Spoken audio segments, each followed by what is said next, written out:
سال 2018 بگلک قیرانین خوبه یا درباز دبیت و دوی ساله دا جیانا گشت و گزارا هولاتیان کفت بو بر مترسیه و برنگک پیدوی خدمت گزاری لحرما کردستان نهاته کرن. جاوره سال 2019 هته کرن که سال خوشی و تناهی و باشکرنا جیانا هولاتیا بید.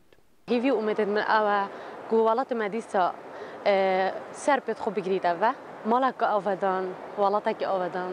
از هیوی دارم سالانی بیت سالک خوشی تناهی لطفه جهانه طیبت الولات مر کردستانه بیت سالا سرکفتنه و خوشیه و خلقك آرام بجید افمل ملانا حزبی بلا نمینیتن دا خلقك مجید تناهی بجید و بیت سالا آودانه و خوشی انشالله.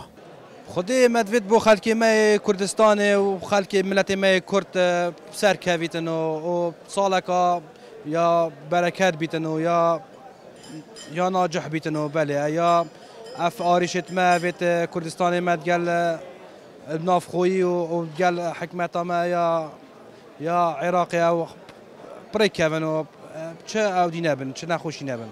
بسپورین آبورناست دا خویانین خدا سال 2019 به گش پیدانا آبوری لحرما کردستان دنه خویا کرن.